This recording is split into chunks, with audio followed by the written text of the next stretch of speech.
Hello and welcome, everybody, and thank you always for joining us for another live broadcast. It's always a great honor and a pleasure to be here with you to share time and space and um, examining, looking, and studying at all the incredible research material out there and available for people to come to truth.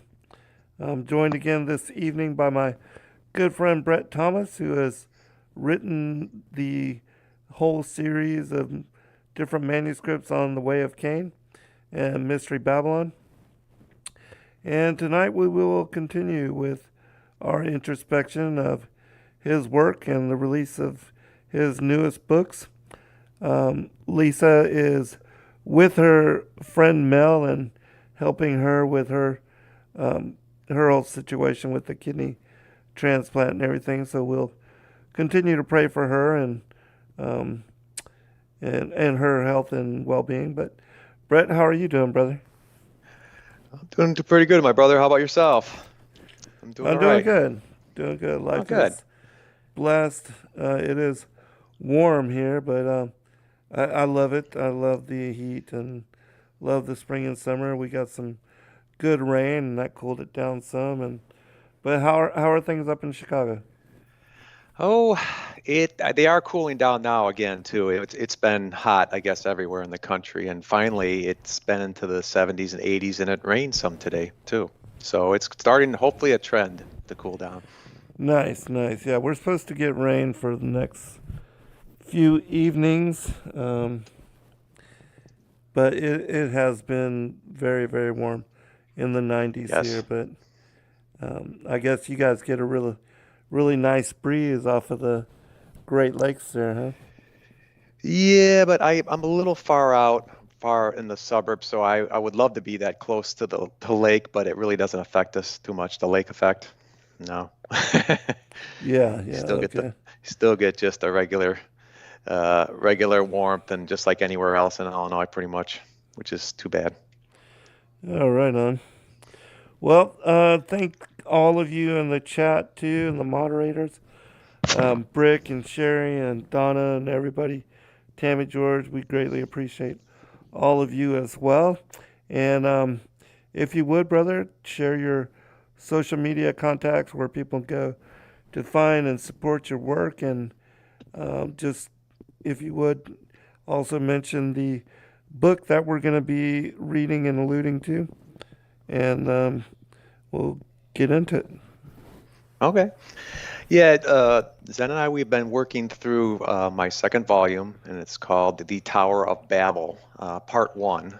There's two parts, and it's about the third chapter here. We're going to talk into something that I hope Zen and I will both have a lot of interest in. We're going to get into the temptation of Eve, because we just last time we talked a bit about Adam and how that the research found that why he was made from dust, etc. How his way of thinking should be, and on people patterning after him from the time since. So we're going to get into the next part. I hope Zen and I, we could both really enjoy it and comment on it, because I'm anxious to hear your side and some of the things that I researched. The website that I have is mysterybabylon.com. Pretty simple. And if anybody has questions, please feel free to email me. And it's mysterybabylon, all one word, at 1791.com. So help Well, yourselves. I'd excellent. like to talk.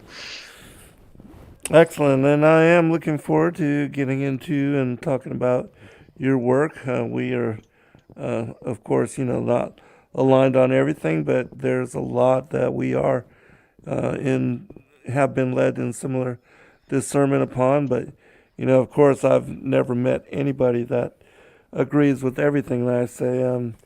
Definitely have contrary opinions to the mainstream majority, and so uh, a lot of what I teach, as I'm sure you are the same way.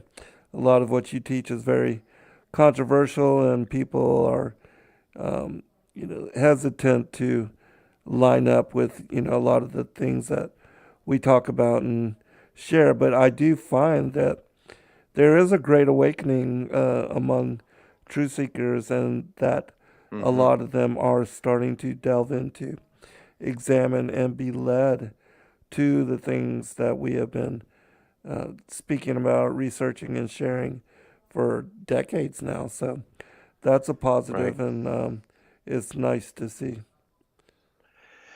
Right. And I don't think we're out here to compete or to say that one way is right and one way is Oh, not. no. I think both of us and so many of the people that we all talk to and on this program, etc., they just want to find truth and they want to find some kind of answers that they're not being taught for the most part. And I think you and I both over our years have tried to go down that rabbit hole to just do a little research on our own and look at the sources that we can, because that's pretty much all we have now is these ancient sources, is to kind of give us insight, and the ones that are missing, we want to wonder why, and they're not being laid out there just like everything else. So I think it's a great thing because iron sharpens iron, and I think we come back and I learned definitely a lot from almost everybody I talked to, especially you, about these scenarios and these ancient texts and such. So it's always a good thing because whenever somebody learns something new, especially when I'm learning something new, in my opinion, it's a good thing. Yeah, absolutely. And one of the awesome things about the work that we do is both of us delve into and examine a lot of what are what people consider the extra biblical Hmm. materials, and study them for insight and to get greater clarity on what is written within the canonical, authorized, and accepted texts. And so I always like that about your work. But let's go ahead and get into it, man. I'll Okay. turn it over to you, and let's pick it up and move forward. Okay, great. I will start out, and I would appreciate any time. Please chime in because I would like to hear your thoughts on some of the things I bring up. Because in the first volume, I've talked about some of these same things, and it was a lot of the extra biblical sources that I've quoted and researched that I've found that were pretty common.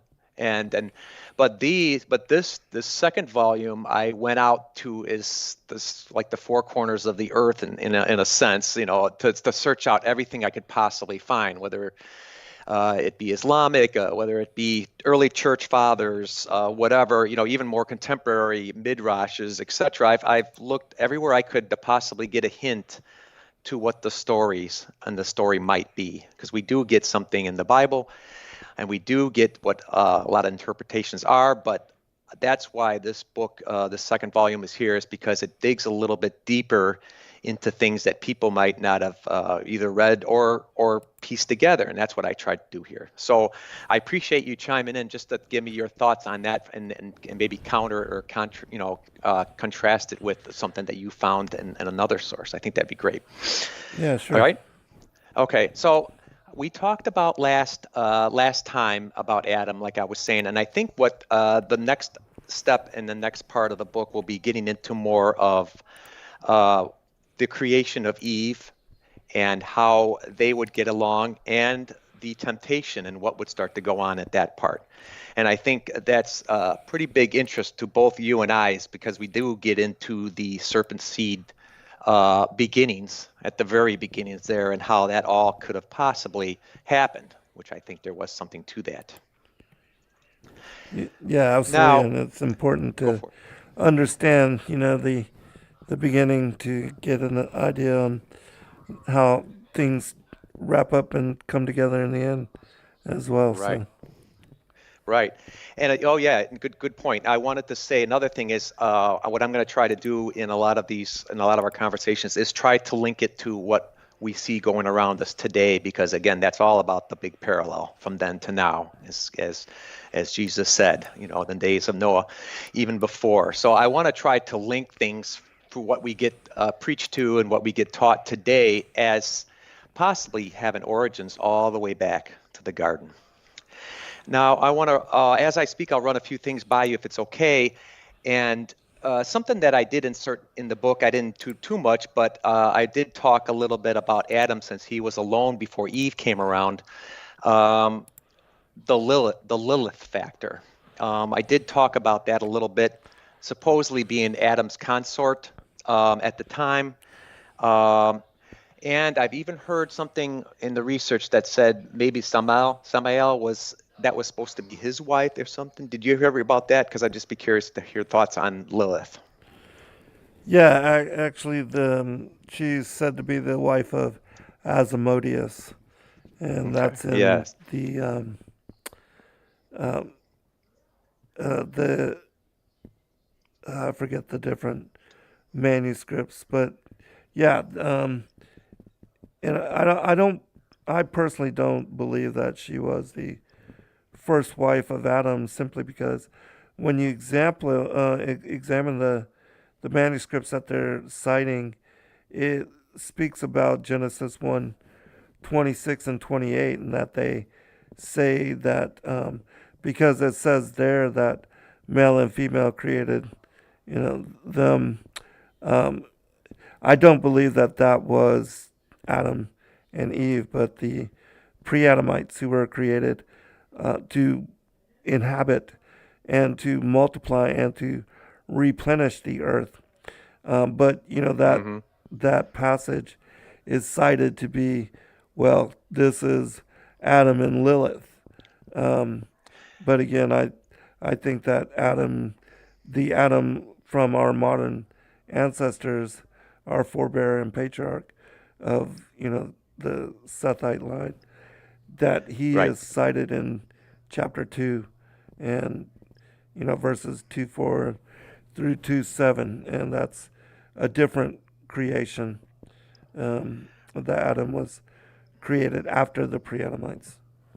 Right. I totally agree on that too, because there's two creations, right? Where they talk about Right, Genesis 1 and they talk about Genesis 2. I mean, why right, repeat the whole creation twice? So I totally agree when they created them. I believe that again that were those pre-Adamites too.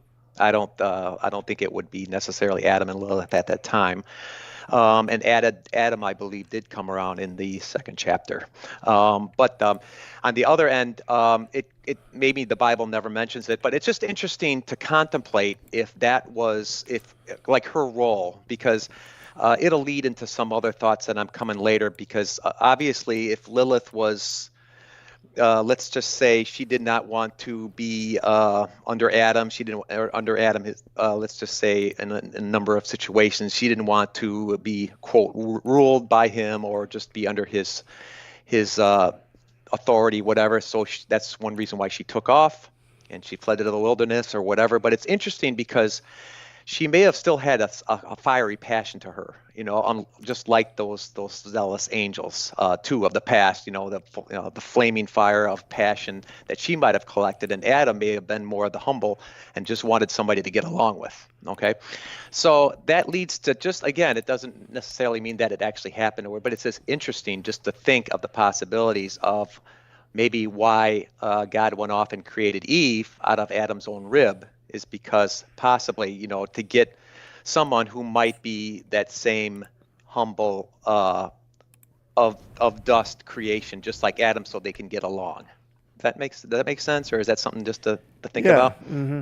and I do think it's important to share the information about Lilith as possibility, and I do believe that she exists.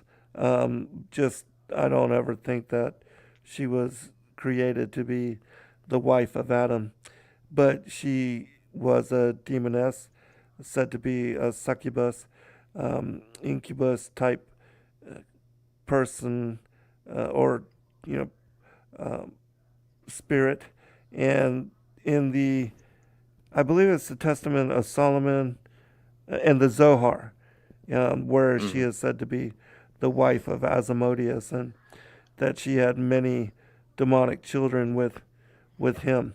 And Hmm. because, in the book of the alphabet of Ben Sirach, which is cited to be, it's an 8th century text, and it's um, alluding to Lilith not wanting to take a submissive position when having sex with Adam.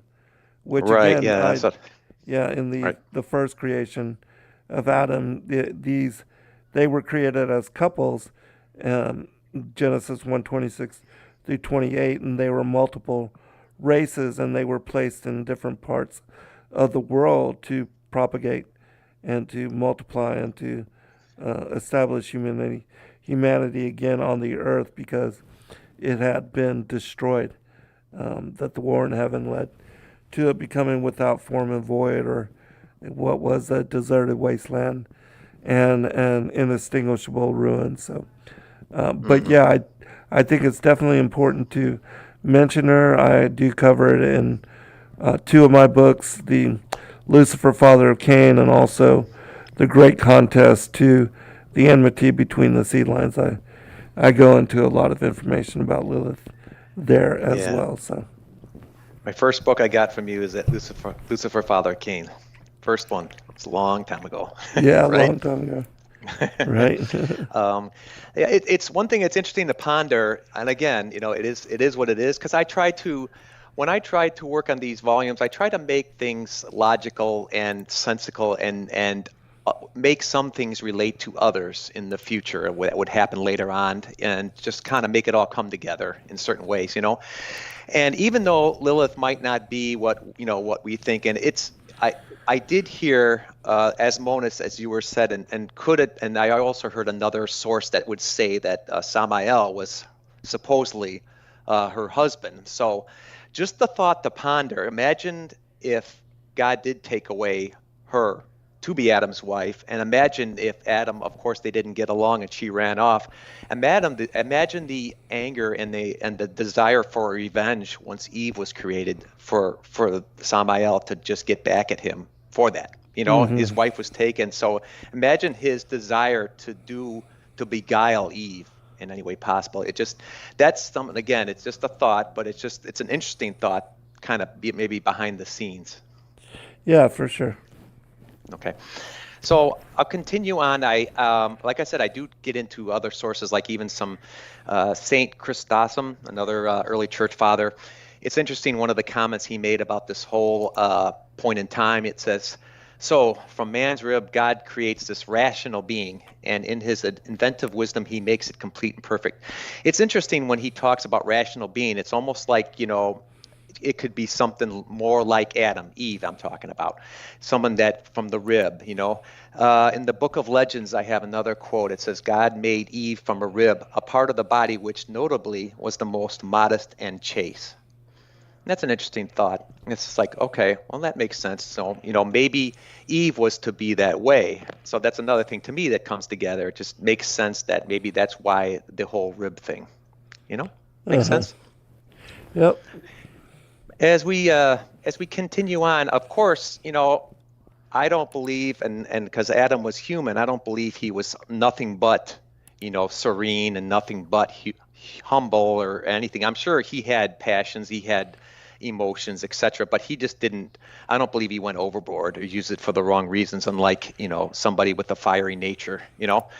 Um, one one's more of a modern book that I've got some information out of, and it's something interesting to think about. It's called The Classic Tales. I don't know if you ever heard of it, but 4,000 years of Jewish lore. Oh yeah. Uh-huh. Uh, oh, I'm have you? familiar. Ellen Frankel? Yeah, it's a good book, isn't it? Yeah, I like it. I get, yeah, I got a quote about this whole essence of the creation of Eve and how she could be good for Adam and their whole union. And it basically says, on that day, I'm reading out from the book here, God gave the new couple a piece of the divine name. And so Adam changed his name and Eve's name as well, adding a holy spark to their union.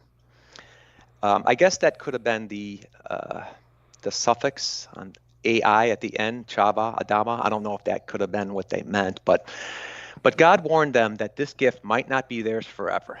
For if they shut God out of their hearts and betrayed their love for each other, the divine spark would abandon them and return to God. Then each would only be left with fire, and this fire would consume their love and destroy them. So that's an interesting quote because it makes you think, okay, in the garden where things worked well and everything was very good, as long as if you abandon God or if you disobey, that wonderful spark and all the passions that actually made emotions good for you and a part of a positive life, that spark could be gone. So now if you're trying to get too emotional, it could actually hurt you in the end. And it's interesting how that that whole concept could happen once you abandon God and your thoughts. What do you think about? What's your thoughts? Any thoughts on that? Um, well, yeah, I think when you abandon God, that's the worst thing you can do, or to rebel against Him the way that the angels did, which I Mm-hmm. think that was, the war in heaven that led to the earth becoming without form and void. But yeah, Right. continue. So that's why I try to make a contrast between Adam and what I believe God's plan for mankind was in this world would be more of what Adam's example should be, more of serene, conscious, rational, reasonable, but not uh, overly pompous and overly prideful and overly emotional. So that's why I'm trying to make the distinguish between these two, because you'll see why, again, you don't want to think something that's going to make it self-destructive for you. So that kind of gets into you talked a little bit about the sexuality and stuff, and some of this we have to kind of get into a little bit because it does kind of seem to make sense here. Is a lot of times when I get into these early stories, I'm trying to also show a link to what may have come out of this, and I believe that would have been the pagan religion under Cain and under the serpent. And I think a lot of this paganism from early on actually started as a model via the Garden of Eden and what happened here at the fall. I think it's almost like it's a slap in the face that Satan would be trying to use against God, and just trying to use all these, like ancestor worship and etc., twisting and things around to make it sound like you have your own religion of something of creation and not of the creator. Uh-huh. Bar Hebraeus, you probably read him, right? Bar Hebraeus, Scholia of the Old Testament. It says God No, blessed I them. haven't actually. Have you? No? Okay. I think he's from the Middle Ages, Syrian Orthodox writer. Cool. Anyhow, you ever hear him? Yeah, he's got No, I'm gonna it's a check him very out good. then. Yeah, it's Barhebraeus, Hebraeus Scholia of the Old Testament. It's kind of like a whole look at the origin story. Good, and it's good. It's got a lot of interesting things on it. And one of his quotes says, "And God blessed him, that is the generative power which he infused him, that is their blessing."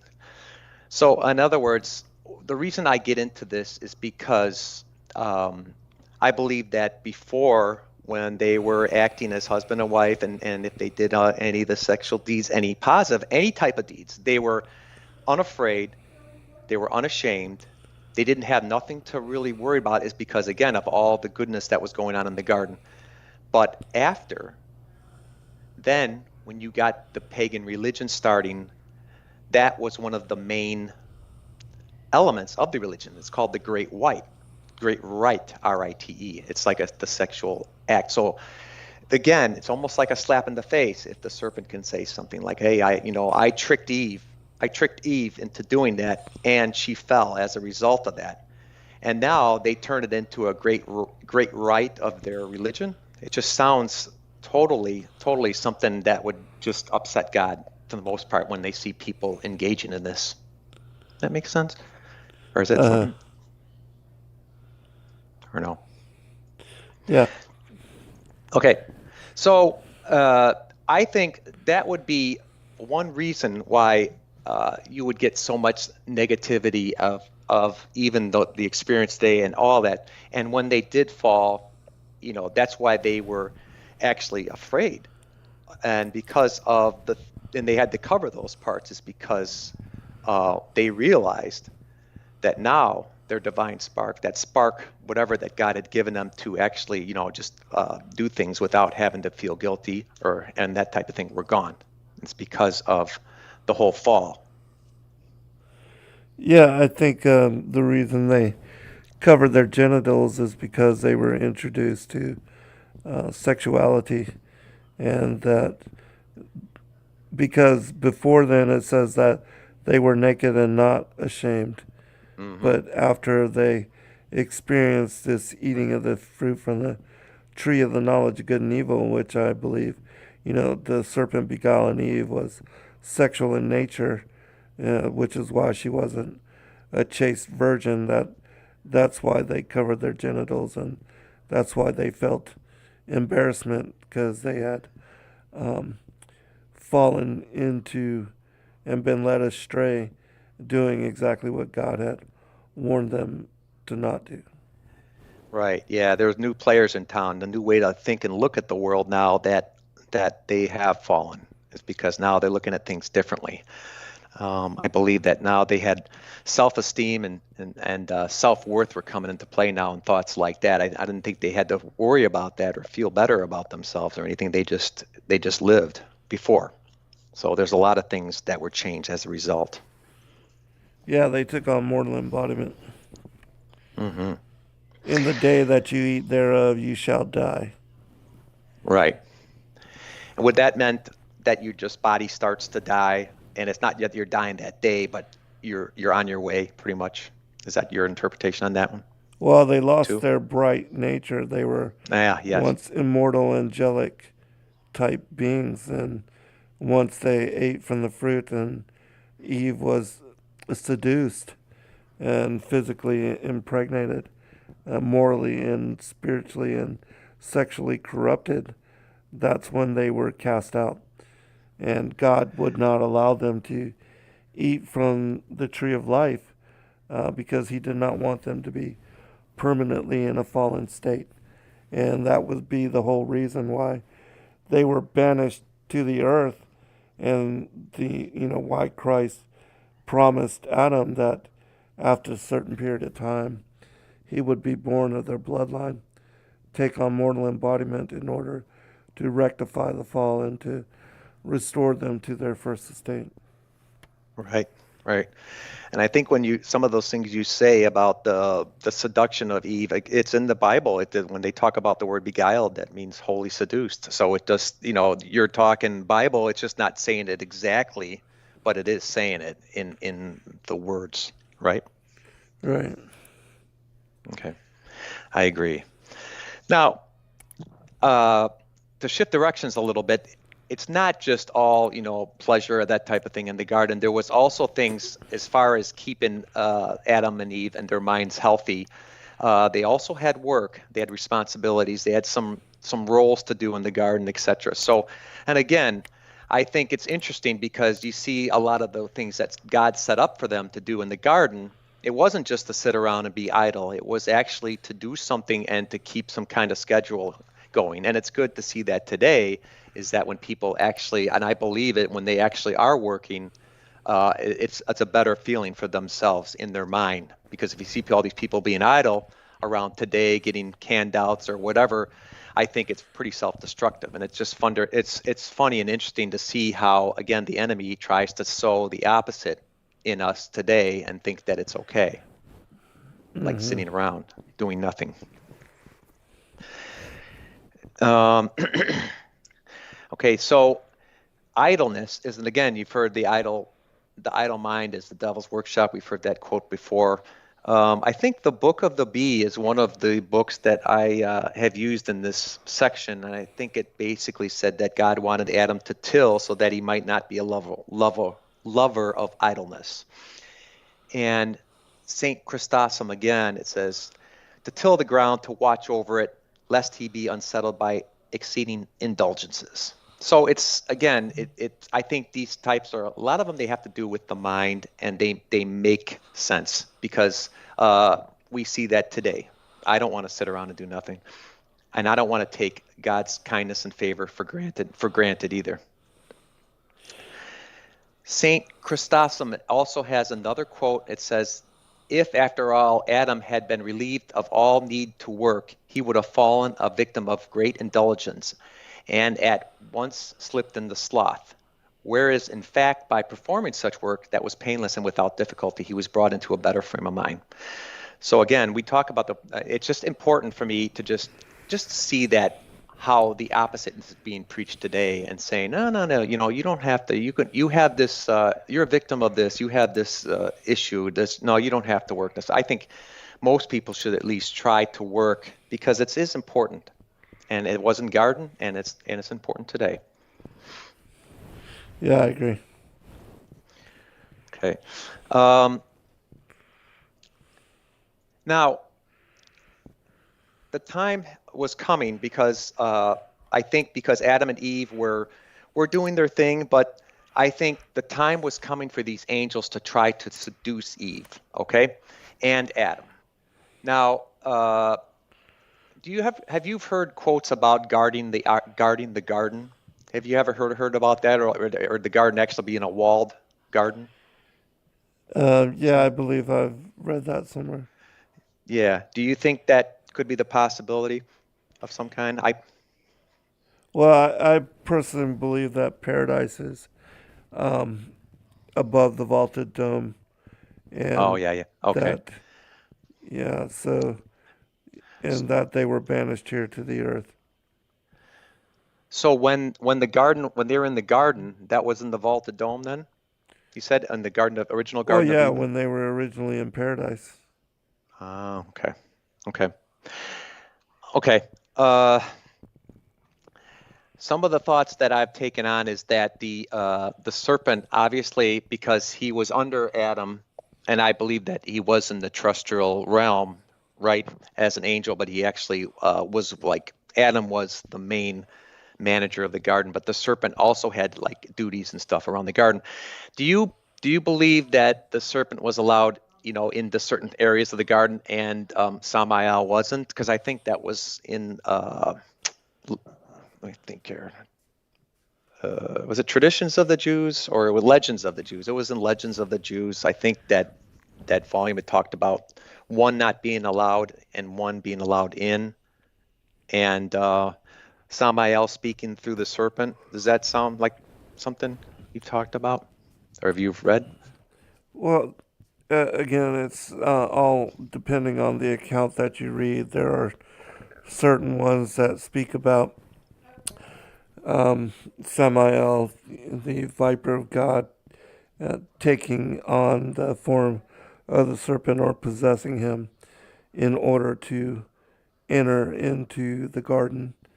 Um, and then there are stories that he is the serpent himself. So, Right, right. Do you believe that he is the serpent himself, or do you believe that he was I the do believe possessor? that he is a seraphic angel and that he is a dragon and holds the form of a dragon. Okay. Yeah, yeah. The thought of the Samael actually possessing the serpent sounds interesting to me. It's an interesting thought that because again, if they would be working together, there'd be a lot of knowledge that they both probably would have had from the previous world, right? The world before. So let's see here. And I think there might have been, of course, there would be revenge on their mind, and they would be trying to work on whoever they could. So I think I believe that. Let me see, just going here. One way that they started to work on it, and you may have heard the story. I'm sure you probably have, but I believe that one thing that the serpent was going to do to tempt Eve was to work on what Adam may have told her at one time. And I believe it. I think some of the texts say that God told Adam not to eat of the fruit, obviously, the garden, but Adam thought that he was guarding the garden. He wanted to make sure because he probably figured that there would be enough enemies around him in these angelic beings to want to take him out. So I believe that he actually might have said to Eve, please don't eat nor even touch any of this fruit of the garden. And that thought is what I believe that that serpent was going to work on, because God only told him not to eat of the fruit, but then he's going off and telling Eve, didn't Adam say don't even touch it either? And if he was able to touch the fruit, then that would make it look like there would be some mistrust there, because Adam said not to touch it, but you're touching it. right? Have you heard that story? Uh-huh. What do you think about that part? Well, yeah, again, God had warned Adam to not eat or touch from the tree of the knowledge of good and evil. He So it never was formally spoke to Eve and did not give her the direct warning, but Adam was to pass it along to her. But okay, yeah, that's why I believe the serpent went to her and put doubt in her heart, and in that manner was able to deceive them and cause them to fall. right. There's a there's another interesting book that I used actually for this part, and it was called Cain, Son of the Serpent, and they call it a modern midrash, and it was made around the 1950s, and it has a lot of the same story that I'm getting into. And one of the quotes here, it says, "He felt that Adam was stronger in mind, and in it, well, that she said frequently, she would have been given, or Adam, he feared that Adam would again given a few extra physical and spiritual safeguards in order that she might be protected from any physical or spiritual force which would seek to do her harm.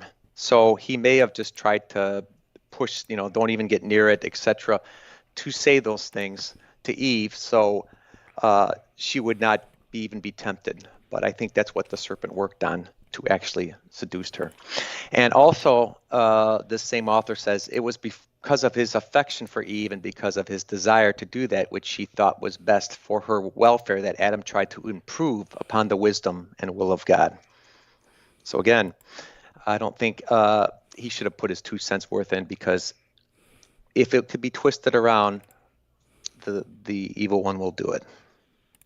Yep. Any thoughts on your end?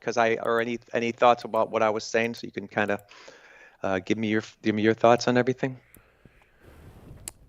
Another reason why I do not believe that Lilith was the wife of Samael is because in the traditions of the Jews, it speaks about how he wanted to murder Adam and to take Eve as his wife and to rule over the earth. Um, I can I can share the passage at some point, but yeah. So the whole story, that's why he wanted to seduce Eve and to bring forth his own progeny, his own children, to Mm. have his own bloodline here upon the world to work through and to lead astray and to get them to engage in a lot of sinful behaviors. So that makes sense, though, if you think about it, because if he did wanted to get a bloodline started, um, that would eventually allow him as a spiritual being an actual physical way to get into the world, to be able to actually end up ruling it, right? Through the bloodlines over the years.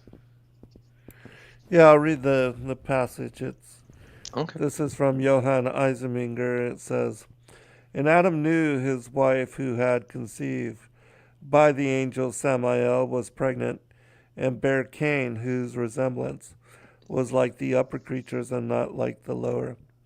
And she said, I have gotten a man from the angel of the Lord. It is said the serpent had an inclination to take Eve to wife. The words run thus. What had the first serpent at that time in his mind? He said within himself, I will go and murder Adam and take his wife and be king of the whole earth. I will walk with my body erect and eat of all the dainties of the world. Mm-hmm. Then said the holy and blessed God to him, Thou hast said thou wilt murder Adam and take Eve to wife. Therefore I will set enmity between thee and the woman. Thou hast said thou wilt be king over the whole world. Thou shalt therefore be cursed above all cattle. Thou hast said thou wilt walk with thy body erect. Therefore upon thy belly shalt thou creep. Thou hast said thou wilt eat of all the dainties of the world, and therefore dust shalt thou eat all the days of thy life. And so we see that, those the things that the serpent had said that and declared that he wanted to do, the Most High worked against him and brought consequence for his exclamations. In the same way, when he said that I will exalt my throne above the stars and the clouds of God to be like the Most High, that he was cast down, cast out of the heavens, banished from the place of paradise and the upper realms, and cast here to this earth where he and Legion took up residence in what was the bottomless pit, the abysmal chasm which we call Sheol.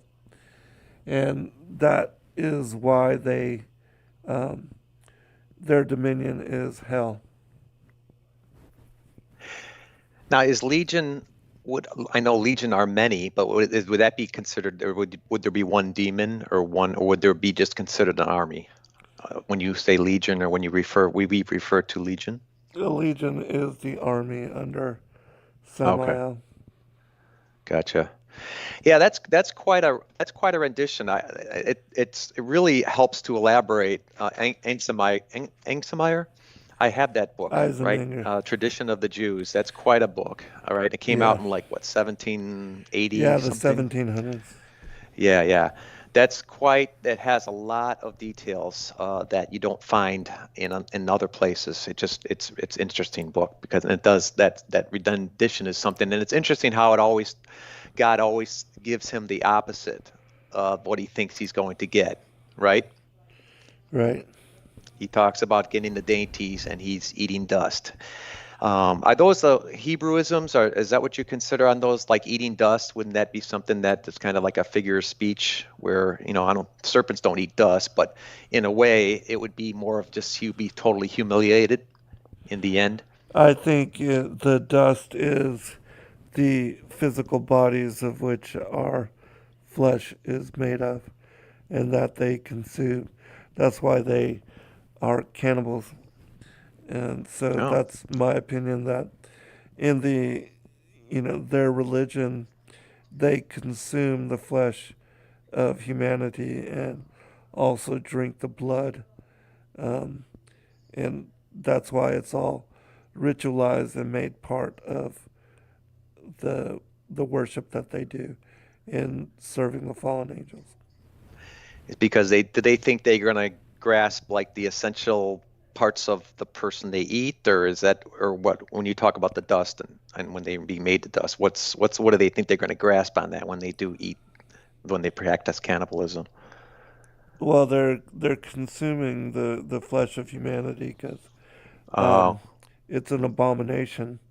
We humans have been given a prohibition to not eat flesh with blood in it. mm-hmm.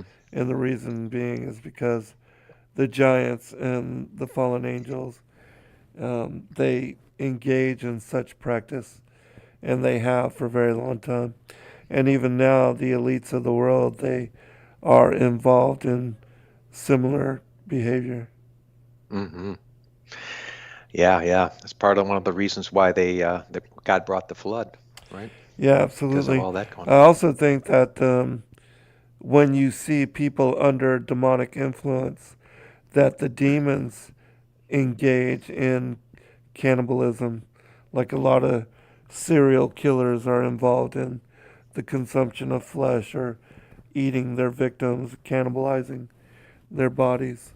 And it's because they are in relationship with demons or directly possessed by them.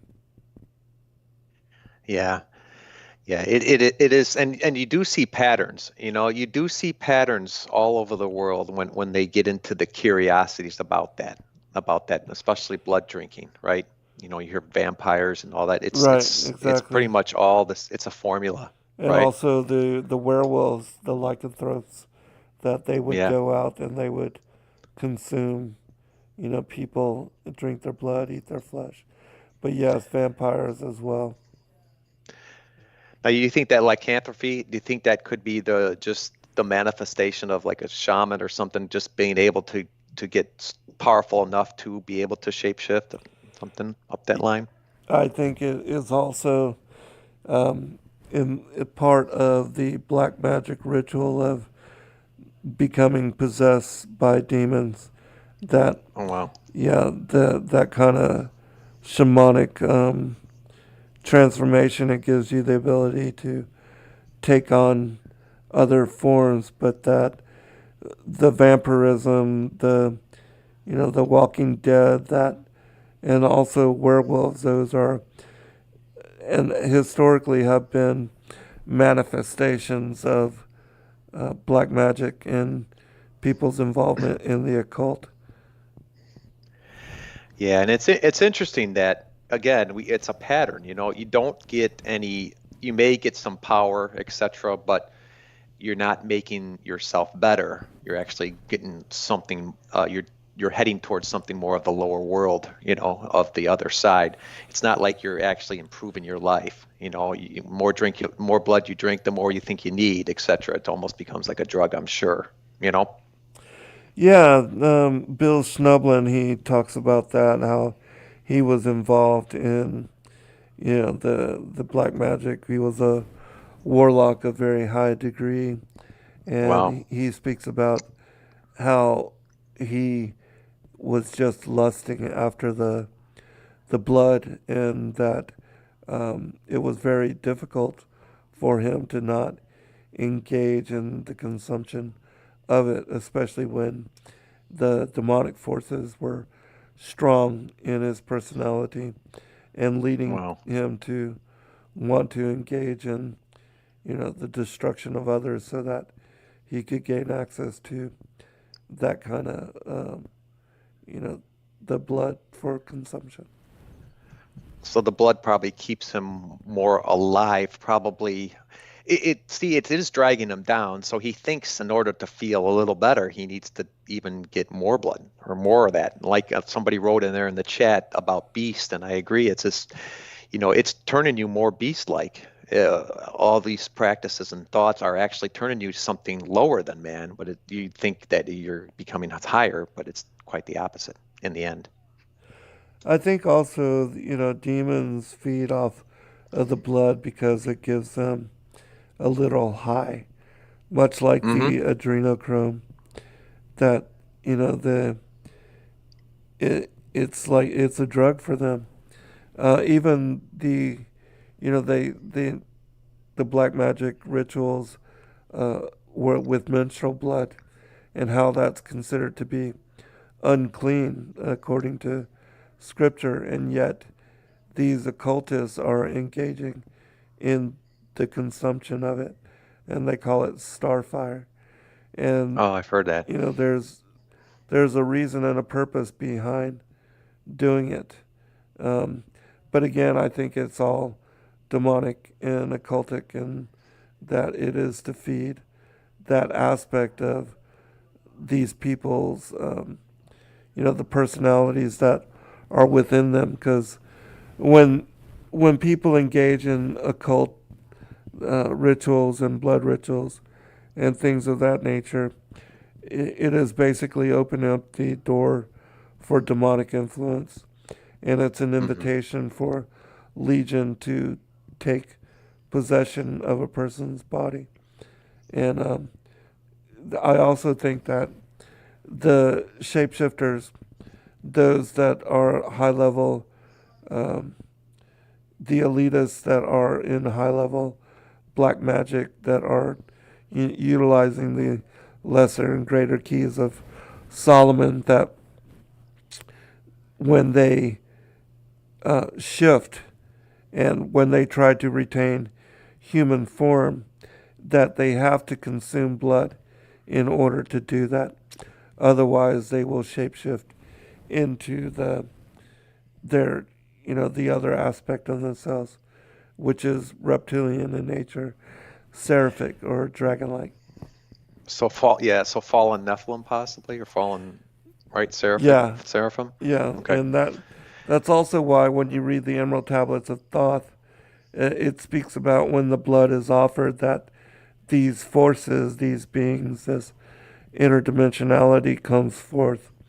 Um, but again, I think and I believe it was Princess Diana's friend Christine Fitzgerald who spoke about this. I quoted it in one of my books, but she talked about how the royal family, the Prince William and the Queen, they had to consume blood in order to maintain their human form. Wow. So what you're saying, it's so interesting because if you think about it, you know, those little quests for power are actually making them more beast-like and lowering them as what they once were. So what you're saying is to just get back to where they were. They had the quest for power, obviously, the lust, whatever. But even just to get back to where they were previously, they have to do some consumption of blood or consume blood of some kind to just get them back, right? So they're Right. almost like in Just a to catch maintain 22, themselves. yeah, to Yeah. maintain themselves. So that's kind of it's scary because it's almost like you're going to get a stimulant of coffee because you're falling asleep constantly and you need more and more coffee, right? Right. It's kind of like what it is. So it's almost like you're they're caught. Yeah, and that's the basis for vampirism and also lycanthropy, that these individuals that are involved in this high level occult rituals at certain periods, it's said to be on the full moon for people that shapeshift into werewolves or take on that Hmm. kind of form, um, that they have this great lust for blood, and it also increases their powers, and so that's another reason for their involvement in blood rituals. Yeah, right. Initially, probably, right? Initially, it gave them something a little to hang on, and then now they found out they almost needed to survive, right? Because they Right. went down that wrong rabbit hole. And it's interesting to see how they value all the things that God detests, like menstrual blood. You know, Exactly. that's forbidden by God, but they love it. It's like that thing, and it's interesting how the evil one will actually try to persuade people to go for all these opposites of what God wants and godliness. It's interesting how people get taken down that path. Right. I got a I got one comment here real quick, just to ask you before. I mean, we have a few minutes here, but in my new book, I have a thought and a theory, and I want to maybe get your, now that we're talking about this, just bounce it by you. Now, I think that, and this is my guess, but of course, when people communicate with the other side, the demonic, the unseen world, etc., especially the dark parts, when they're of, which it mostly is, they want something, okay?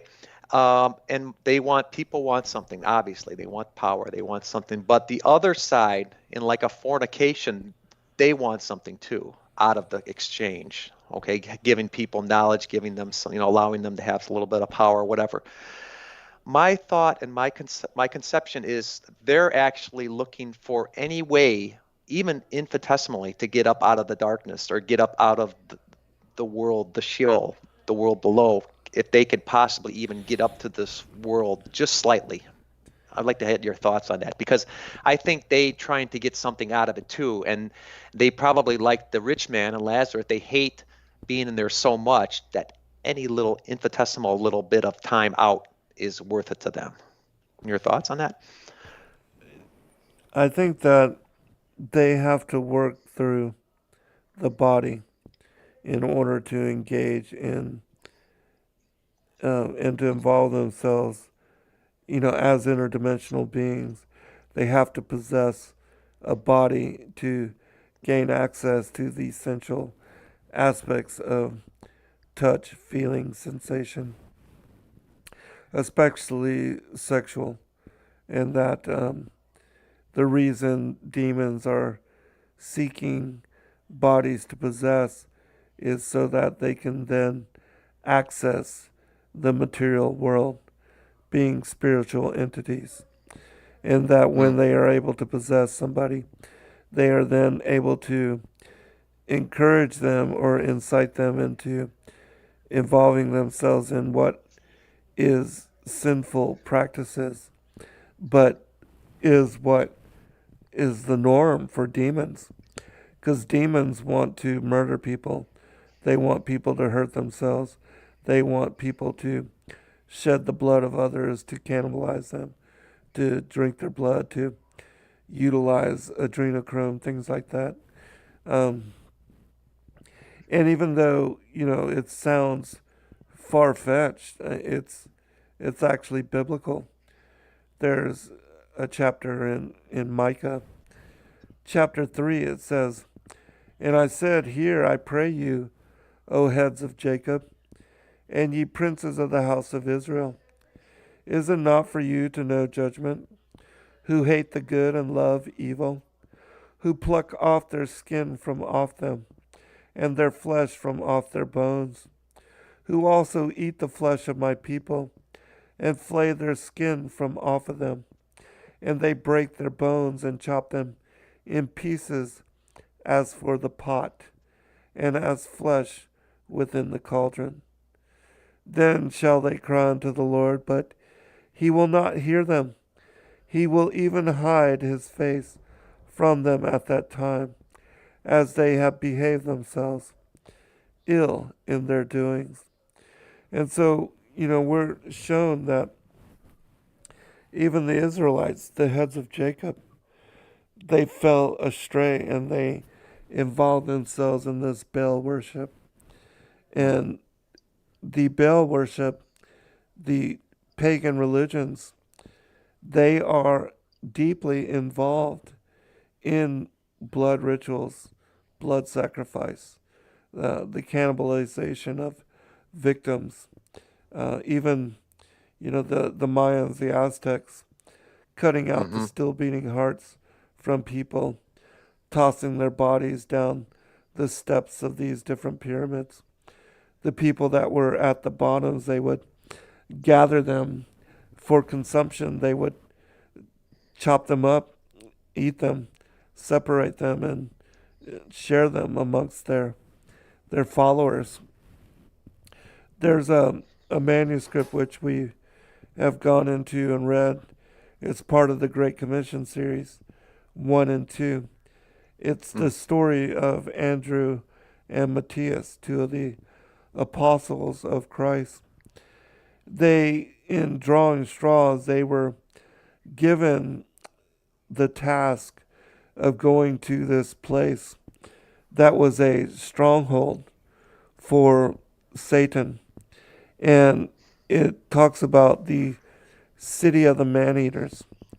And in this city, the people were all under the possession of evil. They worshiped the dragon. And the travelers that came through their city, they would steal all of their merchandise. And then they would lock them up in prison. They would fatten them like cattle, and they would blind them so that they could not see to escape. And then on a certain aspect of the moon, they would have these full moon rituals where they would bring out 7 of these individuals, 7 at a time. They would drain their blood, they would cut up their bodies, and then they would engage in these practices.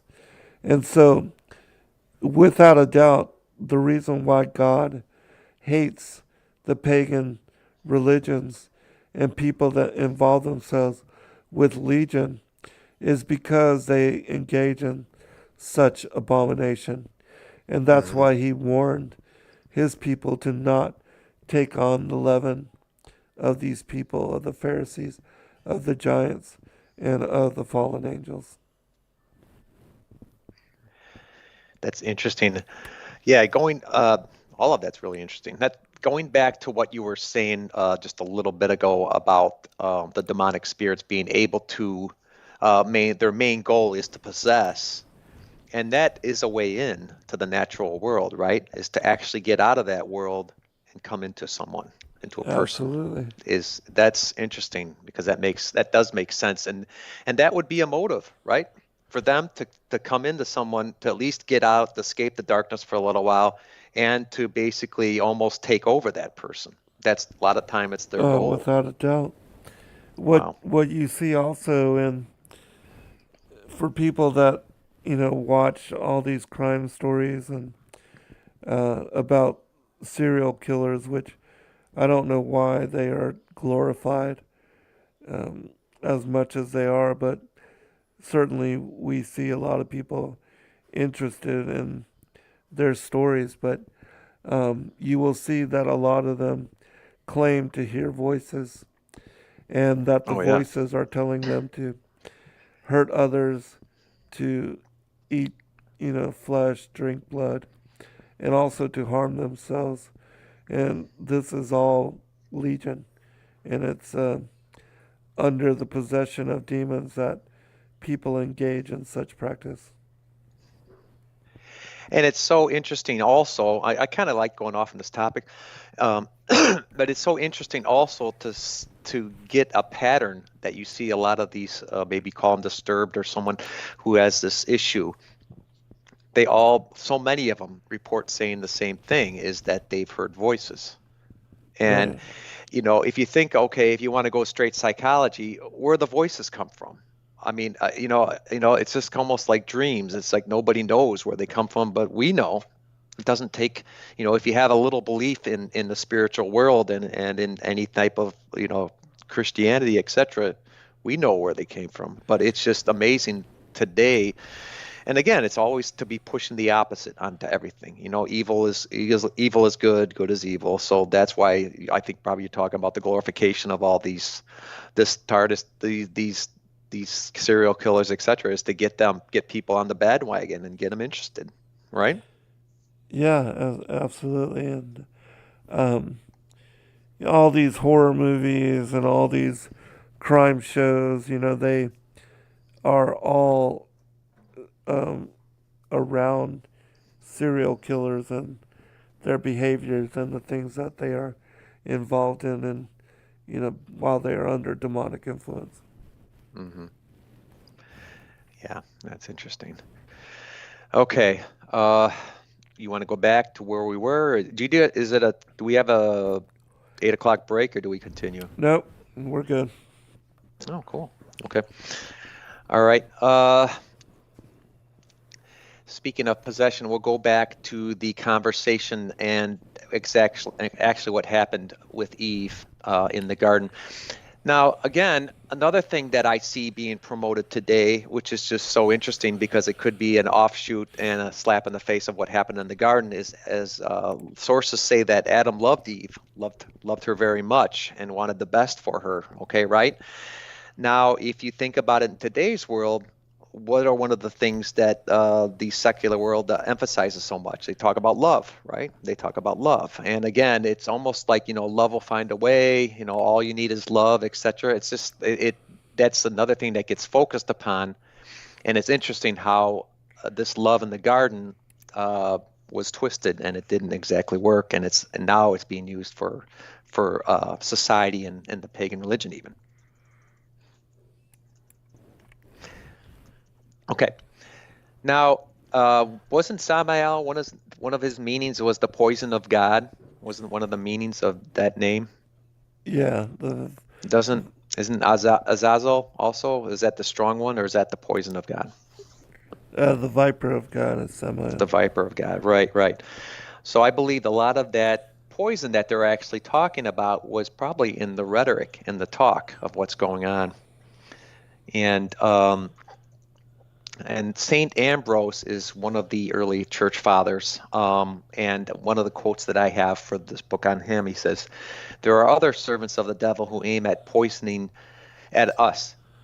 shafts of word and thought." So I believe a lot of that has to do with just the talk that's going on with people, and just how we get poisoned by the other side is where we get these titles, poison of God, etc. There's tradition that tells us that in the research that the serpent may have already had some preconceived notions about Eve, and he believed that women listen to all creatures, etc. So he's thinking that Eve might be a target, and that isn't actually in Pirkei Rabbi Eleazar, which I think is another really, really good source on a lot of this early information. Right? You like that? I love that manuscript. Yeah. Yeah, he does. He's one of the first ones that I started reading, and I think he's really hits it spot on. I really like him. Yeah, me too. Now, do you? Now, Philo Judaeus has a comment about this whole beginning here, where the temptation. It says, as his, which is Adam's body, are of a masculine sort and competent to entangle the notions of seduction, the mind of the woman is more effeminate. Through her softness, she yields the persuasions of falsehood. And basically, in other words, the serpent was trying to work on she has such a softness of her thoughts and her mind and wants to do what's right, etc. I think he was just working on that. Now, let's see here. Another quote that I have from St. Ambrose is, saying one thing at the tongue and harboring other thoughts in his mind. So in other words, mixing the lies with the truth. And of course, we see that in the Bible. The first thing that we see, I think it's in Genesis 3:1, where the serpent goes, yea, hath God said. In other words, trying to just drive a wedge in between what God and Adam was saying to her and her, which is interesting. One more from St. Ambrose again. It says, there are other occasions when many other kinds of temptations are in store for us. Some of these are from the prince of this world, who has vomited into this world what might be called poisonous wisdom, so that the men believe the false to be true and are emotionally carried away by mere appearance. That's interesting, because what I've been trying to say all along is emotions are things in people that get aroused quite often, and once you get emotions aroused inside you and you don't have anything to counter or calm it, then it can be destructive person, like we were talking earlier about that divine spark, that spark leaving you. And I think that's important today, because a lot of today we see just as being promoted the opposite. We hear a lot of people saying, oh, follow your heart. Or we show, if you need to be emotional on something, go for it. Just do it. Just if it feels good, do it. Do whatever you will, like Aleister Crowley would say. So I think, again, subtly in our society, we see a lot of these opposite ways of thinking and acting being promoted. And obviously, they're taking us down, and they're not for good reasons. Your comment on that? Yeah, I agree. Okay. Let's see here. And then basically in the Apocalypse of Moses, we have the serpent actually saying, I hear that you are wiser than all the beasts, but I believe that actually he felt the opposite. He didn't think he thought that he would be able to twist her around and twist it around, the whole story. One thing that he would start to say is which I see now, if you think about it, because in pagan world, in the pagan religion, they want to say that you can actually be a god yourself. The beginning of paganisms are saying that you could eventually, you do the right things, you be reborn, you procreate, whatever, you can be a god. That was what the serpent was actually saying to Eve too at the same time, right? Right. So,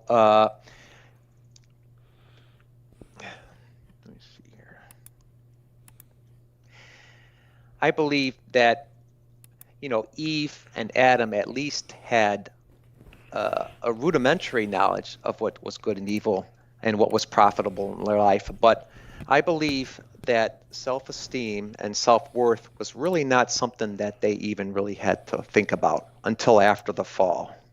Do you have a thought on that as far as feelings of self-esteem? Do you think that was present before the fall, or was that something that maybe came after with the whole new way of looking things? I think that Adam and Eve, when they were in the paradise of God, they were much like children.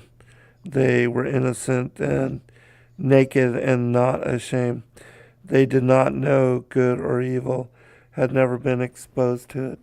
Much like children in the early part of the lives when they're protected by their parents from such experience. And it was when they met the serpent, Eve was beguiled by Samael, the viper of God. They didn't know what a lie was or to be deceived. And that's why um, they were tempted and they fell. And Mm-hmm. so, yeah, they were much like babies, that just entered through the world that did not know, had never experienced good or evil. And it wasn't until their deception and their fall that they understood it in the fullness that we do now, being, um, embodied in this fallen world and then also in a fallen state of being. Yeah, I believe that there could be something to this whole feeling of need for self-worth and self-esteem that could have happened after the fall, because when you're trying to raise your worth as a person, you wouldn't need to before, because there was, you don't need to get the perfection. You don't need to get the heaven or salvation before. You were already, like you said, as they were acting or being treated, like a children in a way, they really didn't need to feel better about themselves, because there was nothing in that afterlife for them that they had to worry about at the time, right? They didn't have to worry about whether they were going to go to heaven or not, right? They were already in heaven. Right, right. And I didn't think they also really had much of a concept of guilt either, right? And it's interesting how we do, we think so much about guilt too. It's just like another emotion that just dominates a lot of people all the time, right? Yeah, they didn't have to. They didn't know about any of that. Right. Now, one plethora of elements that I believe that the serpent used is, for one, um, basically he was trying to set God up as some kind of, biased person who just only wanted to be God and did not want anybody else up there. In the Gospel of Barnabas, I have a quote. It says, "Thou must know that God is wicked and envious, and therefore he brooketh no equals, but keepeth every one for a slave, in order that ye may not become equal to them." And that's interesting when you talk about that, because nowadays, you think, okay, all the talk around is about equality. We want everyone to be equal and this stuff, and it's interesting because, okay, it is understandable, but even Samael and even the angels of that time knew that the whole angelic world wasn't on equal plane. There was hierarchies in the angelic realm. I mean, it's interesting that he's going out there trying to convince Eve that everything could be evil and or equal, and God is just trying to stay up there in heaven and keep everyone else down. Right? Hmm. Interesting. Um, and also, basically, it's also he was trying to say to Eve that God, is just jealous, doesn't want you to become a god yourself. And it's interesting to hear that from the serpent, is because, again, he's the one who's the envious one, not God. He's the one who's full of envy, Right. right? Let's make sure. So, okay, what's next here? Oh, another quote in Gospel of Barnabas that says, "Ye shall do what ye please, because ye shall be equal to God." So it's always that we hear today about that, people are going around calling themselves God and thinking that they can reach godhood by themselves. And it's interesting, again, because that's all pagan based. And I believe that all actually comes from the garden itself, because of this whole fall scenario is what they memorialized it, because you see all these elements in paganism today. You can be reincarnated, You can use the sexual experience to procreate and get power and have another child who will be a reincarnation of somebody else, etc. Right? It all seems to be coming down to this story in ways. Yep. Can you hear thoughts on that? It's all the lies that Satan has used since the beginning. Yeah. Yeah. Another thought that I think he could have worked her over in Philo again, it says, she may have been led to the desire to acquire a life which should be free of old age and from all decay. And again, a fork-tongued serpent might have actually been trying to convince her that, she's going to get older. If you're a god, you never get old, etc. She may have been starting to, be concerned, as any person would. Well, am I still going to be attractive to Adam later on in life, etc. So, maybe the way of the serpent here is the better way. So I won't get old and I can actually become a god. It's interesting how those things get twisted around, and she starts to think about this. Another thought, probably, again, these are all these sources that I've found and thrown them into the story to kind of give you a thought that might be going on in person's mind, okay? Because again, if a serpent or a seraph or whatever angel at the time is trying to convince a person to say, hey, just eat of this fruit, and she's like, God told us not to. Hello, I'm not going to do that, But it's interesting because you get a little insight into what might be going into her mind here, thinking of all these different ways that a knowledgeable serpent like that, and a knowledgeable seraph, can actually twist things around to make you try to think things in another direction, right? Uh-huh. Yeah. So what's your thoughts? You have any thoughts on that, or is it? No. Okay. All right. So another one was he might have used, again, according to some of these sources, is to be bountiful through children. I guess, again, the serpent has a lot of knowledge probably of the worlds in the past, etc., and how it all worked. And he could have tried to say things like, I can help you to stay that you'll be fruitful, and you can be bountiful, and I can help you with this whole breeding situation, so you won't have any problems.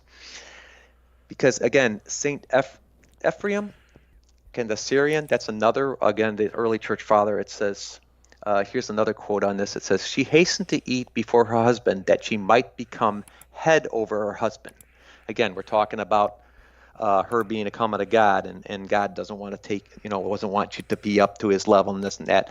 That may have prompted her to be emotional and start thinking about that and say, you know what, the serpent, she may start thinking he's making sense, and then just starting to think the otherwise. That she might become one to give command to the one which she was commanded, and that she might be older in divinity than the one who was older than she in humanity. So in other words, he was saying that, she just started to have these thoughts of maybe she could have it all. And, even though Adam was telling her, not even to touch the fruit, maybe all these things that the serpent can give her if she would only start to go his way. And it also is very interesting for us to see when we even hear about paganism, and you hear about some of the ancient roots of paganism and how they talk about it. They talk about sexuality a lot. They talk about a wisdom a lot, and especially they talk about the serpent a lot. And it's not necessarily, they don't sit there and say the serpent of the Garden of Eden, but those three things often come into play when you hear about history and pagan and where it all came from. And it's just so interesting because if you do tie it to the Bible, it makes total sense that it's all a commemoration of the fall. Right. So let me see here. Okay, again, that David Max Ihorn, that Cain, Son of the Serpent book, like I was telling here, it has a quote here, and it says, both of them were even trying to withhold some divine information. So she was starting to believe, because of all these things that she believed God and even Adam were saying things that they were trying to keep her down, okay? And the serpent was basically saying, no, God, they are just trying to keep it down. Because if he would have went and touched the tree and he didn't die, and saying, here, put her hands. I think there was, I don't know if that's in the Legends of the Jews, but something about putting her hand on the tree and having her touch it almost. And she did touch the tree and nothing happened. So she probably might have thought, okay, well, I didn't get an immediate death here. What happened? Maybe then she was starting to think that Adam lied to her. And I think that's in the Chronicles of J. Romeo. You ever hear that?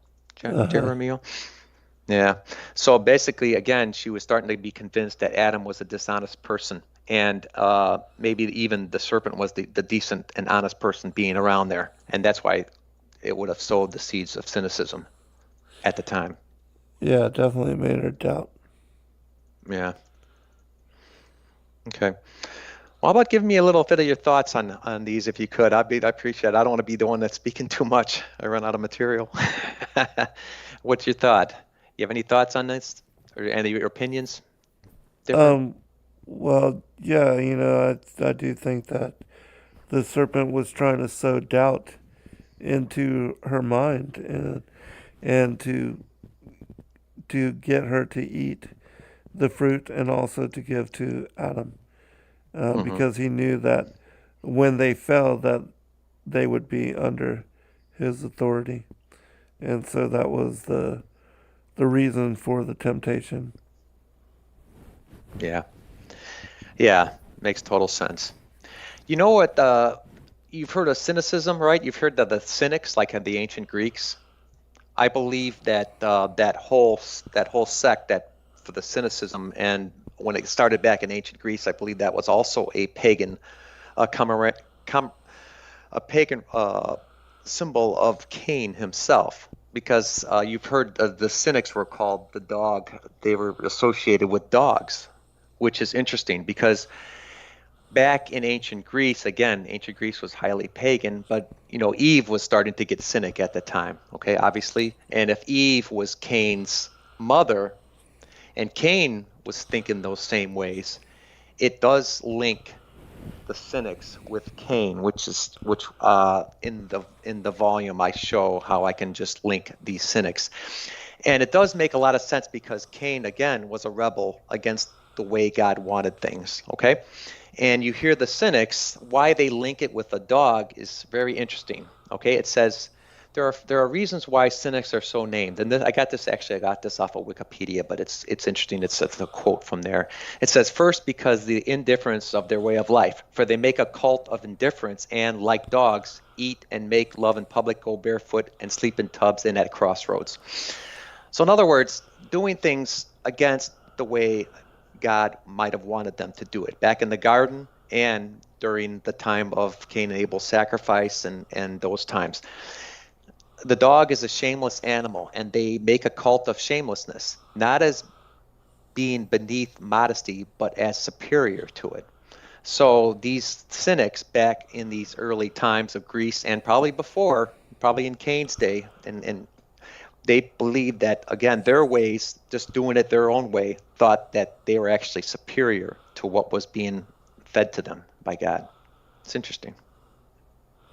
Yeah, I don't know much about cynics. The cynics, yeah. It's they again. I did a little research on that, and then Cain, I guess they say he was likened to a dog in certain ways. So then you get the dog star, etc. So I guess that might even be in the skies and in the zodiac. So they might even all be linked together as far as that. Let's see here.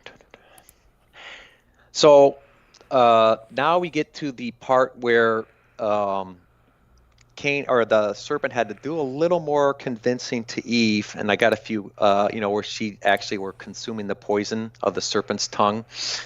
And this same Cain, son of the serpent book, I have a quote. And so reasoning, she allowed the serpent to run his hands over her body, to pull her gently to the ground and make love to her in the same manner as the still sleeping Adam had. So in other words, again, beguiled. Here we go. We have Eisenmenger there in the tradition of the Jews. I think you may have actually said that after the serpent polluted her, he inveigled her to eat of the forbidden fruit. So, right. I think did you write that? Did you read that quote to me just a little bit ago? Was that the same quote? Yeah. So once he kind of turned her emotionally, again, he had her messed in the mind, thinking that, her man had betrayed her. God is just wants to keep her down. And then he got used a little bit of seduction, and he did the beguiling of her. And now, after that time, it says he impelled her to eat the forbidden fruit, or asked her to eat the forbidden fruit. So then she ate it. Now, do you believe that the coition, the experience, the sexual experience, was the forbidden fruit, or do you believe that, like kind of you said here, that it was actually after this all happened, she partook of it? Oh, well, I think What are your that thoughts? they were warned to not eat this particular fruit, and I think that the fruit was hallucinogenic and that it was able to open their minds and their eyes to know good and evil, to have Mm-hmm. an understanding that was greater than what they, had previously. And that after that, that's when the serpent beguiled them or seduced Eve sexually. And I think that a lot of people take drugs for to engage in promiscuity, and that um, sex, especially with the way that the Satanists they ritualize sexuality, and also they utilize orgies and you know promiscuity and people's uh, willingness to engage in sexual exploration to lead them and to engage them in sin and to cause them to fall astray. And a lot of Mm-hmm. times, Satanists, Luciferians, and even people that are, just using drugs, they do so in order to engage in uh, sexual experiences that they otherwise may not have opened themselves to. And I also think that drugs are part of what invites demons into the minds, the hearts, and the bodies of individuals. And that when they take, especially high level psychotropic drugs that are very strong in their ability to shift a person's awareness or to give them a heightened sense and state of awareness that um, that's when the demons will lead them into engaging in, especially with the Satanists. They involve them. They do the sexual orgies, like what we Mm-hmm. see in the movie, uh, that Eyes Wide Open, that Tom Cruise and Nicole Kidman, Stanley Friedman, that he did the movie to show what the elites were involved in when they come together. I mean, we're talking, P Diddy, all those parties and the freak offs and all that. It's the same kind of thing. He would give them all these drugs and have all the people drink all these concoctions of different drugs, ketamine and ecstasy and things like that. And they, because of being under influence, they would engage in these freak offs. And then he would record them and use it as blackmail to keep them in line or to have them uh, do a certain thing or to not do a certain thing. It was a way to control. And that's the Mm-hmm. way Satan has utilized um, drugs and also sexuality. That's the whole, basis of Satanism and Luciferianism is the ritualized sexuality and the Mm-hmm. abomination, engaging them in abomination.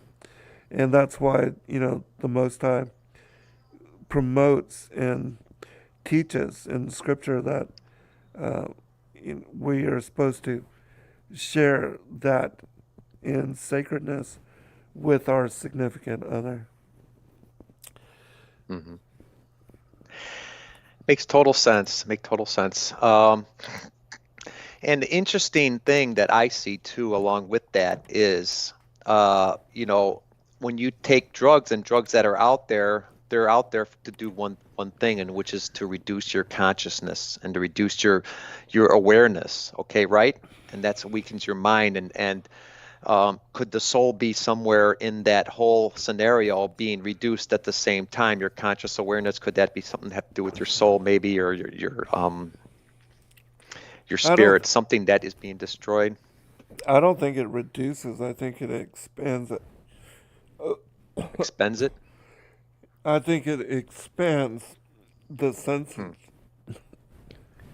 Yeah, but it is, yeah. I agree. I understand what you're saying, but it's interesting again when you do think about the whole pagan world, is they glorify those things, and shamans and etc. They usually need to take some kind of intoxicating substances to get to these states, to get to that point where they do get their power. And that's interesting again because God is not telling us out there to lose our consciousness and lose our frame of mind, etc., to be more closer to Him. It's always something of this earth that tells us that way. So I again, think that's why we are given the warning and the example of the fall and the temptation, so that people know not to engage in these kind of behaviors. Yeah. And I think that this whole story of the fall, again, when they developed, and I believe again that Cain and the serpent actually were the ones that developed this early pagan religion, because to be a slap in the face of God, I believe they tried to glorify all these things that actually happened around that time and make them part of their religion. So it's almost like you're trying to kick God in the shin or anything every time a person practices that, because again, the glorification of sex again in these religious practices is something that's continued, and it's called the great rite, even, like I was saying earlier. And it's just because it's just funny how somebody who might not want to believe that Eve was wholly seduced in the garden, there's a piece, there's a link missing out of that. But if you have that thought and that concept that, hey, that might have happened too, with a beguiling here, then that makes so much more sense of an ungodly pagan religion that is all over the world, would have that as a beginning to celebrate. That makes that right? Do you agree with that, or? And then, Yeah. again, when you look at Aleister Crowley and the things that they taught, the whole theme of do as thou wilt, it's it's all self gratification. Right. And isn't that self worship? Isn't that idolatry in a way, where it becomes where you become the God and you become the decider of Yeah, all for things, sure. right? Because Yeah. even with the New Age belief systems, they teach that you can become God. And that's the same thing that the serpent was trying to encourage Eve by tempting her, that you can become God or Yeah. be equal like the Most High. Yeah. And that's what that's what started in the garden, and that's what the pagan religions push. They push that. And again, this sexual experience is the regeneration. It's almost like where I think Paul says that where they serve the creation more than the creator. We just have that right there with this pagan origin, that people are out there trying to regenerate creation and create more things, of course, with the experience in this and that, and then they're actually trying to use and serve the creation itself more than the creator that actually made it all happen. Right. It's quite interesting. Okay, so let's see here.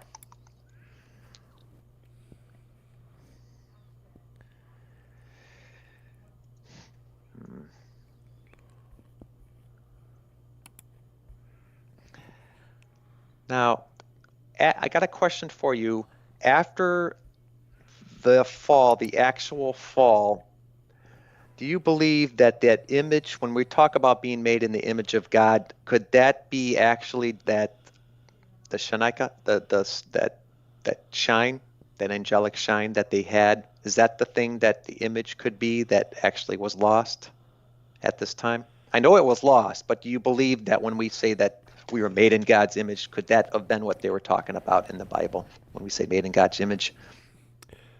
Well, I believe that we initially were immortal and that we were much like the angels, that had a bright nature and that we were not under the authority of death, and that when we are restored to our glorified form and put back in our first estate, that we will be um, restored to this immortal aspect and this Right. bright nature. So that bright nature could be the image. And interesting now, probably, and then your thought again would be about with Cain being born. Was he born like a shining angel almost? Is would be why Eve would say that, like I have a man from the Lord because of the shining. Maybe it still carried a remnant of the serpent and the shining countenance of Cain. Well, he was said to be seraphic in Yeah. countenance. And so, yeah. And the reason she said, I have received a man from the angel of the Lord, is because that is what happened. She believed that to be a gift from Samael, because that's what happened to her. She was Hmm. impregnated, and that gift was that Cain would be born from her loins. And so that's why she said what she said.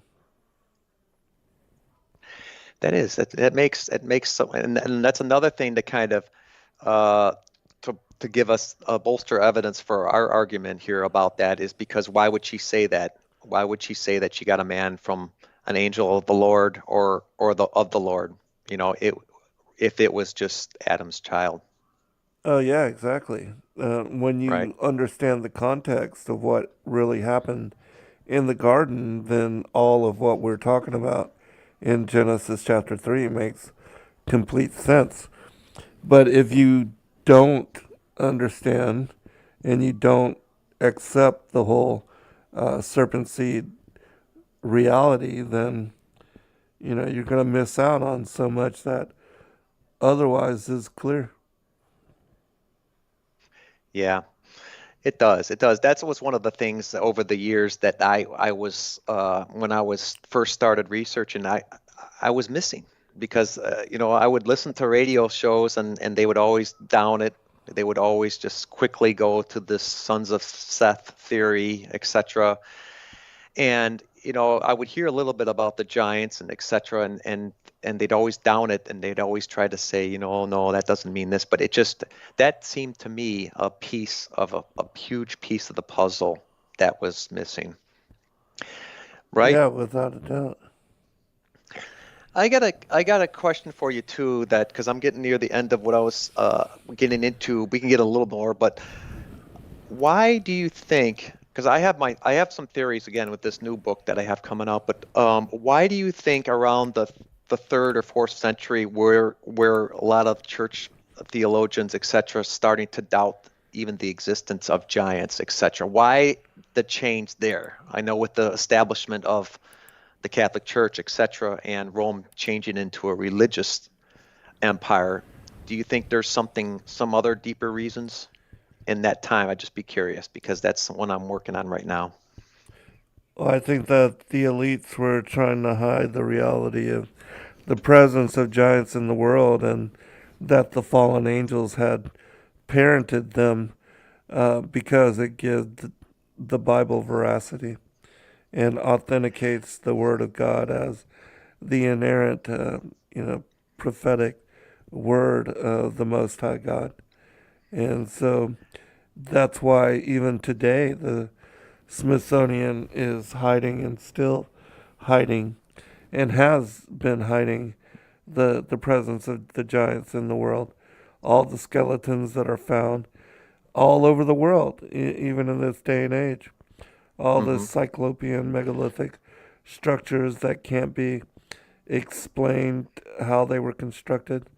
Uh, it's it's clear in the oral traditions and in the historic manuscripts that the giants are the reason why these megalithic structures were um, put into place, and even the dolmens, which were uh, used to house what were dwarves and hobbits and little people, those were also created by the giants in ancient times, and the oral traditions, the mythologies behind them also specify this exact theme, which again concurs with what is brought forth in the Bible and the books of Enoch. One thought that I've carried on, I want to kind of throw out here is maybe it's part of it is also around the fourth century there, why they would do that is sabotage. Because, for one thing, if they could try to cast doubt on the serpent seed, the potential for that, then whoever may be benefiting from, let's say communication or getting something from the other side, or from this, information and knowledge from these giants, they could just turn around and say, well, it never happened because the giants never, they were never of a progeny of fallen terrestrial angels. They, that, so any information they have would not be considered, demonic or anything from the other side. And if they can turn around and say that, oh, there could not be any type of cohabitation going on here between any of these terrestrial angels, etc., that may have, taken on this estate, then where do you get the serpent seed? That just dissolves away, right? Well, this was all once common knowledge, but Right. over the centuries, this has become hidden knowledge, lost, forgotten, and forbidden knowledge. But of course, it's all coming back to public consideration in this day and age, since we are the fig tree generation and we're at the end of days. And it's also it's just it's interesting for me to wonder, why would the Catholic Church, why would the church like that try to put and suppress the Book of Enoch so much? That's one that I always had a question about. Is, again, because if you're believing in Christianity and God, etc., and Jesus, you should be more prone to understand that Jesus could be born of a virgin, right? I mean, and God could be his father. That should be something that, again, should be right up this line of understandability and believability. That, because now, again, sabotage, you could actually turn around if enough people do not start believing that these type of interactions can't be possible, then you might as well not even believe that Jesus can be born of a virgin either, right? That's the top one. Well, the reason why the Catholic Church did what it did is because it is a fake religion, and it is working as Antichrist against the true faith and the true discernment, true religion. The Pope is an Antichrist figure. Claims to be the vicar of Christ, but um, they're just trying to control the knowledge, and they've always been about hiding it much more than giving people access to it. Yeah, it always amazes me that they would do that, because you think, again, at least with the persona, they should believe in the virgin birth, right? They should believe that, in those type of things. They should believe what the Bible says about, these terrestrial angels, And you know that angels actually, talked with Abraham, and they came and they visited Lot and they slept there and they ate. And so they can do that manifestation if they needed to. And that is in the Bible. So I would just be always kind of amazed why they would do that to the book of Enoch. I just don't understand why they would try to hide it. It just, for me, it They doesn't don't make want rational people to sense. know that the fallen angels are here. They don't want people to know that that's where the giants came from. They don't want people to know that these fallen angels are evil and that they are the reason why evil is perpetuated in the world. They don't want people to know the truth of what is cited in Scripture. Yeah, that's really fascinating. And it also gives rise to the age of science, in my opinion, because I guess it was probably all part of a plan, a very, very slow plan to allow, like, because it finally took root and took hold, very strong in the Renaissance. But again, once you start following the God science and start following that as the ultimate authority, then of course, again, you're going to have people saying, "Oh, well, science says that there's no way that there's no such thing as angels first." But how can, even if there was, how can they actually take on that kind of form and to actually do that? You can't have something, So already you have disbelief, and then you'll have disbelief in Jesus because it's his divinity. You'll have that because you'll say, how can a woman just have a child without, that's not scientific, right? Yeah, It's pretty fascinating when you get into it, all of it.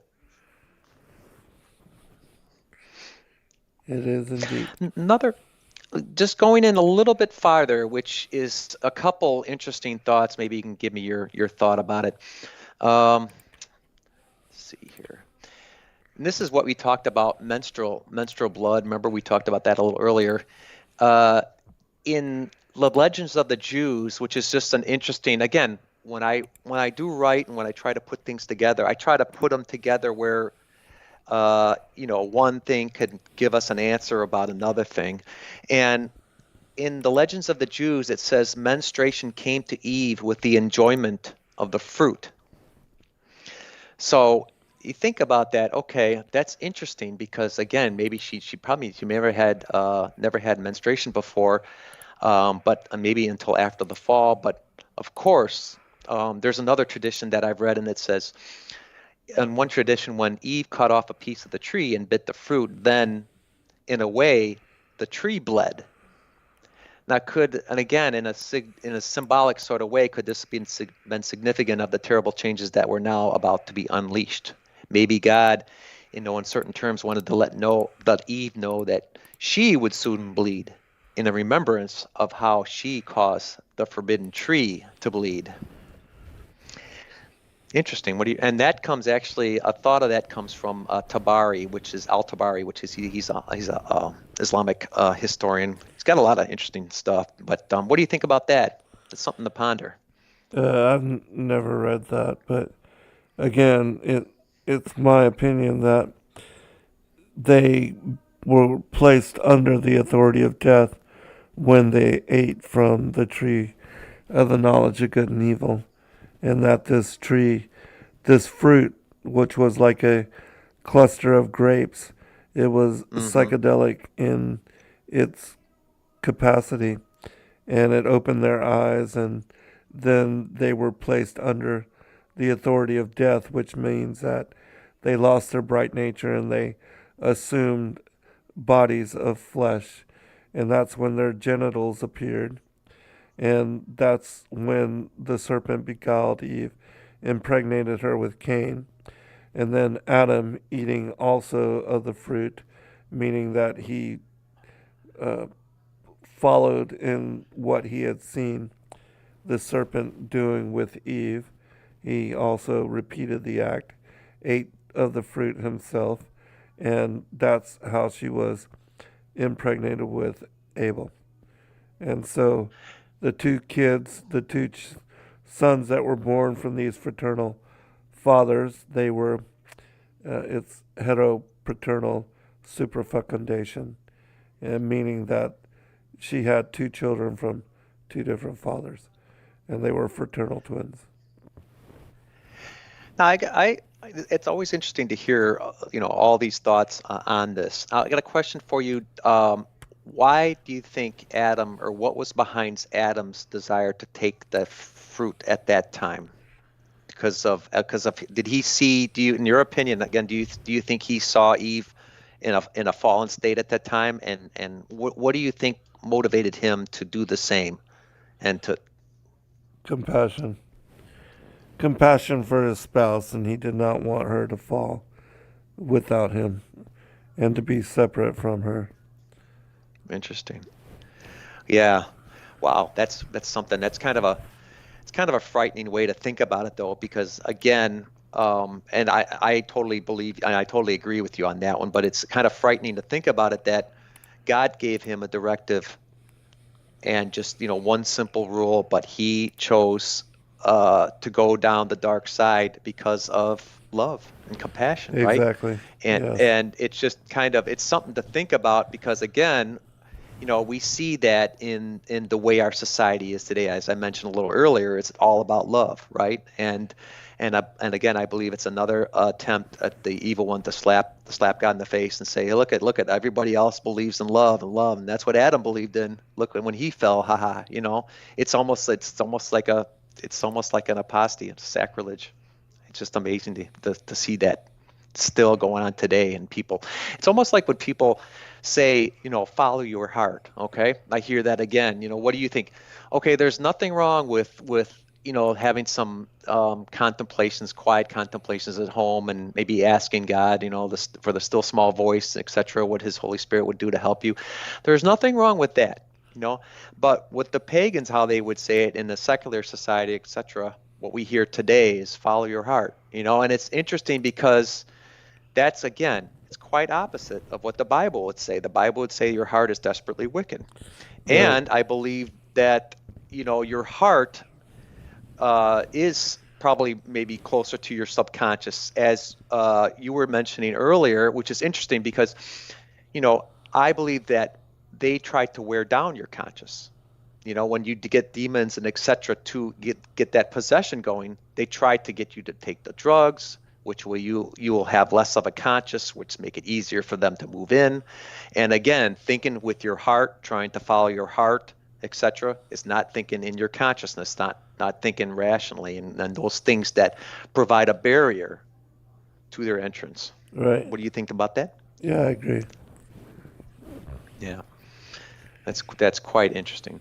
So it just seems like an interesting, maybe it's an interesting symbol about blood itself. That because next time we can talk more about all the punishments that each one were afflicted with, and that gets interesting because it does seem to kind of make sense why each person, like we talk about the menstruation, etc., and all the when God said in the Bible about Eve will have pains in childbirth, etc., when she was talking to Eve after the fall, if Cain wasn't around and if maybe there wasn't some consequence for her uh, having sexual relationships with the serpent, why would God talk about that as a punishment, right? Because usually God wants something punishment Exactly. related directly to the crime, right? He Right. wouldn't just bring that up for no reason, right?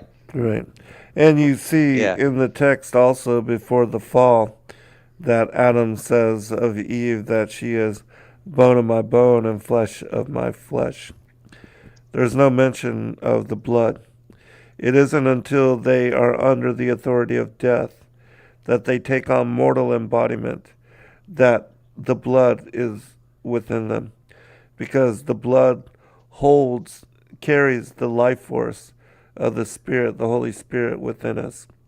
And so that's also when she takes on blood embodiment, flesh and mortal embodiment, that she then also has menstruation, because she would not have menstruation being only of bone and only of flesh, which they were in their immortal, bright nature. But being under the authority of death and placed in flesh embodiment, then the blood is within them. And it is the blood that carries the spirit within the body. and allows the spirit to be to utilize the flesh as its vehicle for this lifetime. Hmm. That's interesting. Again, that right around that same time of fall. Now, like you said, it was sudden earlier. Then she's going to have menstruation. So again, and it's interesting to actually think what the menstrual blood is. It's actually a would-be child that is like death. It's not going to make it, right? And it's being passed along. So it's maybe it's inherent that that's going to carry something impure like that, right? Well, it's just a natural part of the body shedding, the blood, unless the woman is pregnant, and then it sets up to where it will create a living being within the womb of the mother. But if there's no sperm present, there's no child to be developed, to be formed, then she'll just bleed to the earth. But why would it be called impure then if it's just, if that blood, why would it be thought of as impure so much then, I think by it's God, just etc.? the cycle of, the menstruation and the bleeding, and that it it it it releases the impurities from the body, and that the blood will purge a woman's body of certain impurities and then expel them in the same way that when people defecate, that they are also expelling impurities. I think it's just a part of the natural cycle.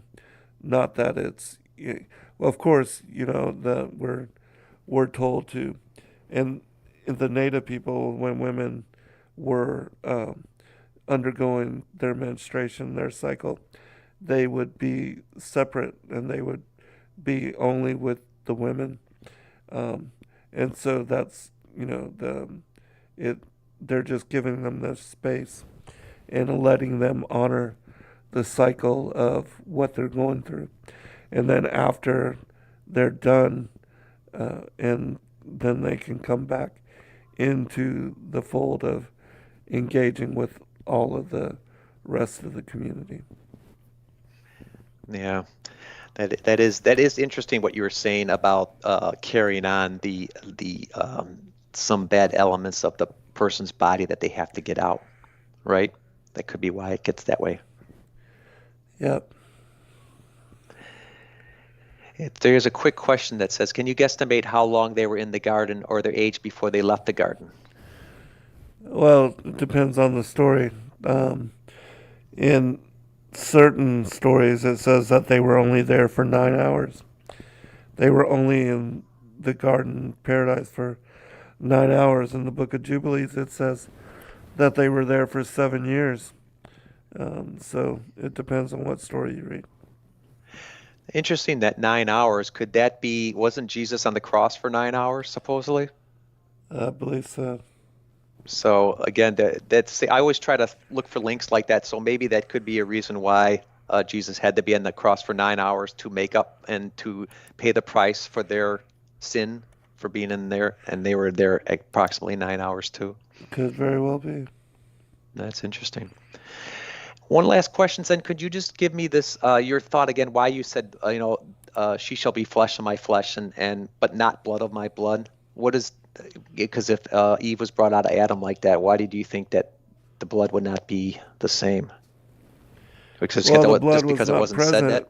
because they were not yet in mortal form. And it's Oh, the blood that carries the spirit and unites it with the dust body.